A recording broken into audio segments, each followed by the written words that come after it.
Na nikirejelea mambo ya wamama na hata na kadhalika, tumeona watu wengine, na tunataka kukashifu kama serikali tabia mbaya ya yule mtu tuliyemuona, yule Mrusi akisumbua mama wetu hapa. Hilo sio jambo ambalo ni nzuri hata kidogo, lakini tujipende sisi, tujipende kama Waafrika. Usione tu ngozi nyeupe unafikiri kwamba sasa umeenda kutajirika.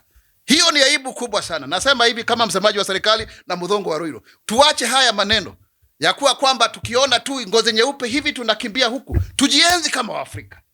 Tuenzi ndoa zetu, tuenzi vile ambavyo tunaishi kwa pamoja, ili tusiwe kwamba tunajidharau sisi wenyewe, eti kwamba tunaweza kutumiwa kiholela holela.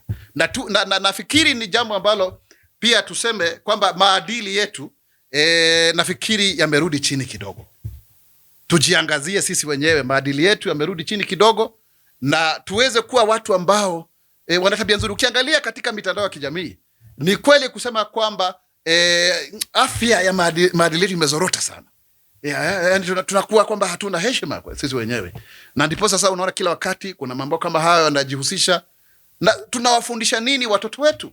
Kwa sababu ndivyo tunaweza kufanya miundo mbingu, tunaweza kufanya miundo msingi, tunaweza kufanya mambo makubwa, lakini hii nchi yetu itaendelezwa kwa hulka na heba njema na tabia njema nzuri. Haitaendelea kwa sababu ya miundo msingi tu, miundo mbinu, la hasha.